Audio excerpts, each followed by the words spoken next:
video ini awalnya kita membahas penggolongan obat. Pertama yaitu obat keras. Obat keras ini ditandai dengan lingkaran merah dan huruf K di tengahnya. Obat keras hanya dapat diperoleh di apotek atau fasilitas pelayanan kesehatan berdasarkan resep dari dokter. Contohnya yaitu antibiotik. Nah, saat mendapat obat keras, ada hal-hal yang harus diperhatikan terlebih dahulu. Yang pertama yaitu baca kelengkapan etiket obat. Yang kedua, cek tanggal kadaluarsa obat tersebut. Yang kedua yaitu obat bebas. Obat bebas ini ditandai dengan logo yang berbentuk lingkaran berwarna hijau dan garis pinggirnya berwarna hitam. Adapun obat bebas ini merupakan salah satu obat yang dapat dibeli tanpa resep dokter. Contohnya yaitu multivitamin. Yang ketiga yaitu obat bebas terbatas. Obat bebas terbatas ini ditandai dengan logo yang berbentuk lingkaran berwarna biru dan garis pinggirnya berwarna hitam. Obat bebas ini merupakan obat keras yang dapat dibeli tanpa resep dokter. Namun, penggunaannya harus memperhatikan aturan pakai dan peringatan pada kemasan. Contoh dari obat bebas terbatas ini yaitu obat penurun panas. Nah, sekarang mari mengetahui tanda peringatan pada obat bebas terbatas. Yang pertama yaitu P nomor 1, yang artinya awas obat keras, bacalah aturan pemakaiannya. Kedua, P nomor 2, artinya awas obat keras, hanya untuk kumur, jangan ditelan. Ketiga, P nomor 3, awas obat keras hanya untuk bagian luar dari badan. Yang keempat, P nomor 4, artinya awas obat keras hanya untuk dibakar. Yang kelima, P nomor 5, yang artinya awas obat keras tidak boleh ditelan.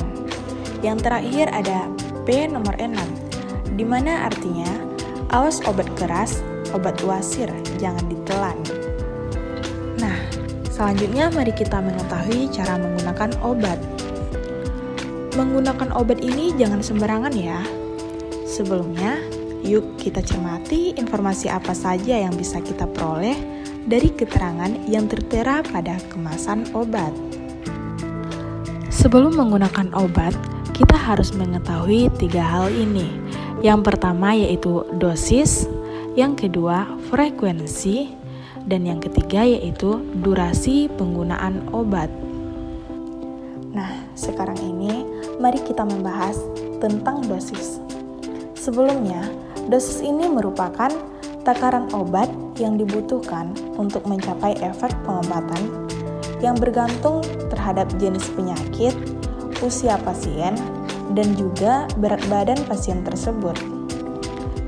Dan juga jangan lupa ya untuk memperhatikan frekuensi minum obat, karena kandungan obat yang ada di dalam tubuh memiliki tenggat waktu tersendiri.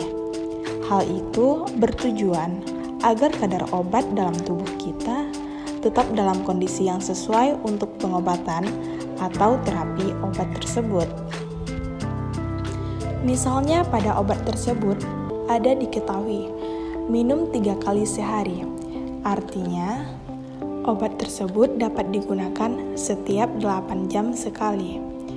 Dan juga minum 2 kali sehari. Artinya, obat tersebut dapat digunakan setiap 12 jam sekali. Nah, selanjutnya, mari kita bahas tentang pengertian lama pemakaian obat. Sebelumnya, apa itu lama pemakaian obat?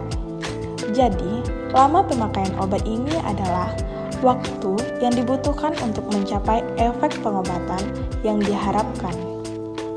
Jadi, apabila timbul gejala seperti gatal-gatal ataupun timbul bintik-bintik merah pada kulit, segera hentikan penggunaan obat dan juga segera periksa ke fasilitas kesehatan yang terdekat ya. Nah, jangan lupa juga ya, adapun gejala yang sama, belum tentu obatnya sama juga. Jadi, jangan berbagi obat ya. Nah, selanjutnya mari kita bahas cara penggunaan obat berdasarkan bentuk obatnya tersebut. Kali ini kita membahas penggunaan obat antibiotik. Nah, penggunaan obat antibiotik ini memerlukan perhatian yang khusus. Penggunaan antibiotik khususnya berkaitan dengan pencegahan dan pengobatan penyakit infeksi. Dan juga antibiotik ini termasuk bahan antibakteri paling penting. Adapun hal-hal yang harus diperhatikan saat menggunakan antibiotik yaitu yang pertama, antibiotik hanya untuk infeksi bakteri. Kedua, apabila saat infeksi akibat virus, jangan meminta dokter untuk meresepkan antibiotik. Yang ketiga, antibiotik ini hanya dengan resep dokter dan digunakan sesuai petunjuk dokter dan apoteker. Yang keempat yaitu, tanyakan pada dokter apakah diagnosis penyakit Anda dan apakah ada infeksi bakteri. Yang kelima yaitu, jangan membeli antibiotik sisa atau diresepkan untuk diri sendiri kepada orang lain. Dan juga, infeksi virus ini tidak semuanya yang memerlukan antibiotik. Ada kalanya infeksi virus yang tidak memerlukan antibiotik. Di mana yang pertama itu yaitu batuk pilek tanpa sesak. Yang kedua, influenza. Ketiga, cacar air, gondong, dan campak. Keempat, luka kecil. Yang kelima, demam berdarah. Adapun yang keenam, diare cair tanpa darah ataupun lendir. Selanjutnya, kita membahas tentang khasiat-khasiat obat. Yang pertama ada analgesik. Analgesik ini yaitu obat pereda nyeri. Kedua, antibakteri, yaitu obat yang mengatasi infeksi bakteri. 3. Antidepresan, yaitu obat untuk menangani gejala depresi. 4. Anti kejang ataupun antikonvulsan, yaitu obat mencegah dan mengatasi kejang atau serangan epilepsi. 5. Anti jamur, yaitu obat yang mengatasi infeksi jamur. 6. Antiemetik, yaitu obat yang mengatasi mual dan muntah.